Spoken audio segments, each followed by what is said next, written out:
आज प्रोग्राम में बात तो हम करेंगे सियासी इत्तेहाद जो बनने जा रहे हैं और इंतखाबी अमल कैसा होगा, लेकिन शुरू में इकॉनमी के हवाले से कुछ नंबर्स हैं। 286.39 ये आज रुपया डॉलर के मुकाबले में उसका रेट है, 286 रुपये 39 पैसे। और हम सोच रहे थे कि इसको अभी गुंजाइश है 15-20 रुपये और रुपया स्ट्रेंथन हो डॉलर के मुकाबले में, और 250-60 के दरमियान कहीं इसकी वैल्यू सेटल होनी चाहिए। जितना रुपए ने गेन किया था 307 या 309 से, तो उसका एक्सपोर्ट्स के ऊपर नेगेटिव इम्पैक्ट नहीं है, ना इन्फ्लेशन के ऊपर उसका हमें कोई ऐसा रद्द-ए-अमल नज़र आया है, बल्कि उसके पॉजिटिव इंडिकेशंस हमें नज़र आई हैं। एक्सपोर्टर्स ने जो पैसा रोक के बैठे हुए थे, उन्होंने इंटरबैंक के अंदर वो अपना पैसा बेचना शुरू किया, रुपया मजबूत हुआ उससे। जो पाकिस्तान से स्मगलिंग के हवाले से कार्रवाइयाँ की गई थी, उसका भी एक पॉजिटिव सेंटीमेंट सामने आया।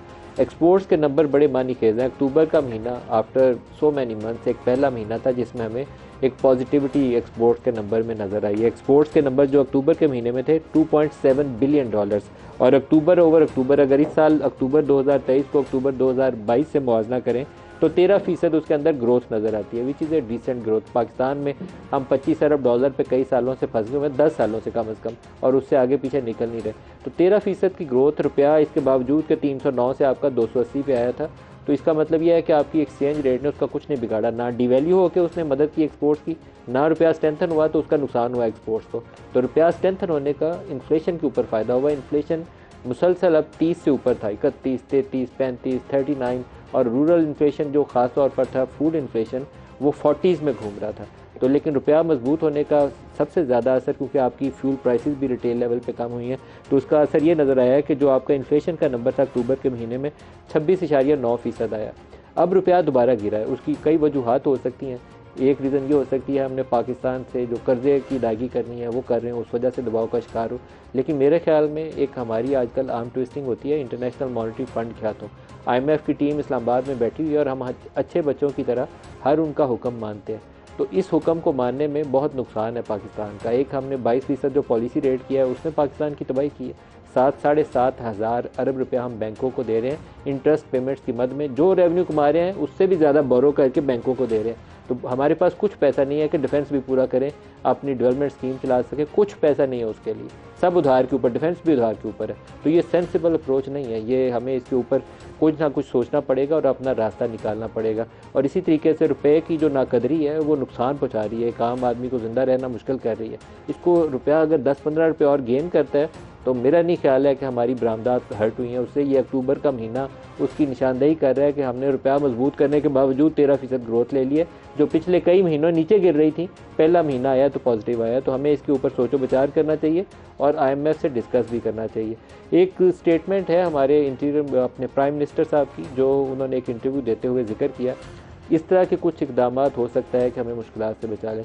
काकड़ साहब ने एक इंटरव्यू में जिक्र किया है कि ये जो रेकोडिक वाला प्रोजेक्ट है हमारा बैरिक गोल्ड के साथ, तो बैरिक गोल्ड का एक शेयर होल्डिंग जो है हुकूमत पाकिस्तान अपनी है, जो भी उनका अरेंजमेंट होगा, उन्होंने कहा अभी ये कमर्शियल नेगोशिएशन है, उसके ऊपर वो ज़्यादा क्यास राय नहीं करेंगे, लेकिन उनका ख्याल ये है दिसंबर तक सऊदी अरब के साथ एक डील फाइनलाइज हो जाएगी।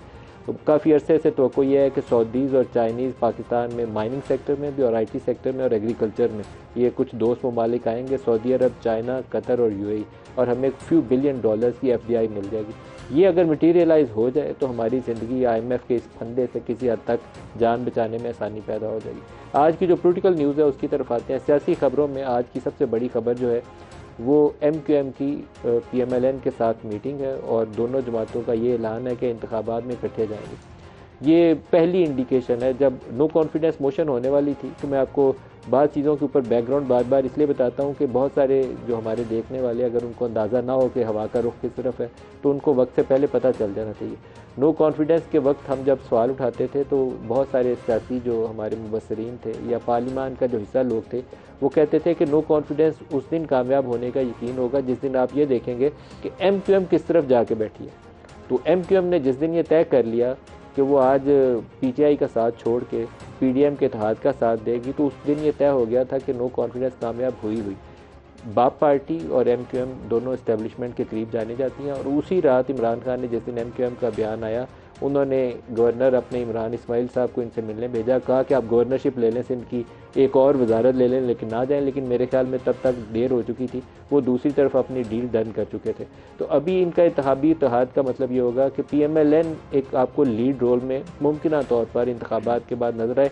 बाकी निज़ाम कुदरत के आगे तो किसी का बस नहीं चलता, लेकिन बज़ाहिर जो इंसान के बनाए हुए मनसूबे हैं उसके मुताबिक लगता यह है कि PMLN लीड रोल में होगी और उसके कोलिशन पार्टनर्स में MQM होगी और पंजाब से इस्तेहकाम पाकिस्तान पार्टी होगी और KP से परवेज़ खटक साहब की जमात होगी और बलूचिस्तान से बाप पार्टी होगी। वही जमातें जिन्होंने PTI का 2018 में एक इस्टेब्लिशमेंट का अरेंजमेंट के तहत सेम पेज वाली जो सियासत थी उसमें साथ दिया था, वही सेम पेज की सियासत में 2024 के इंतखाबात में मुमकिन तौर पर वो नून लीग के इत्तेहादी होंगे।